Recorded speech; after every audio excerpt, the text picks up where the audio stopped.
పేదరికం నుండి తప్పించుకోవడానికి ఈ 9 విషయాలు తెలుసుకోండి. మొదటిది, ఎంత ధనం ఉన్నా మానవత్వం లేని మనుషులు పేదరికం అంచుల్లోకి వెళ్తారు. రెండవది, ఏ పని చేయకుండా సోమరిపోతుగా ఉంటే తప్పకుండా పేదరికం వస్తుంది.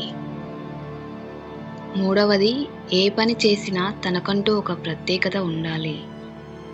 అలా చేయకుండా ఒక పనిని ఒకే రకంగా చేసేవారికి జీవితంలో ఎదుగుదల ఉండదు. వారు పేదవారిగా మారే అవకాశం ఉంది. నాలుగవది, గర్వము తొలగించుకొని మంచిని పొందాలి.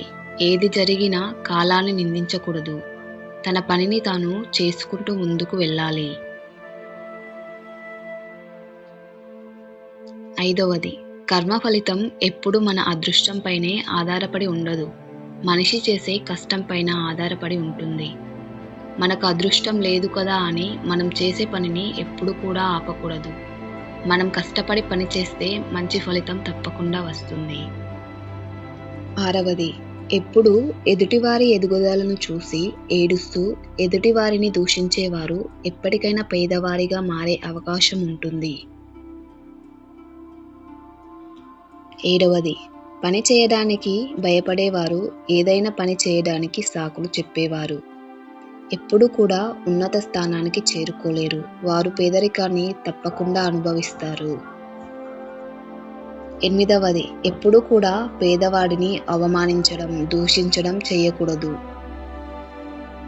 అలాగే దానం చేయని వ్యక్తి కూడా తన వద్ద ఎంత ధనముందా చివరికి కష్టాలను అనుభవిస్తాడు. చివరిగా 9వది, కాలం ఎప్పుడూ ఒకేలా ఉండదు. ధనం కన్నా మానవత్వం, రక్త సంబంధం చాలా గొప్పవి.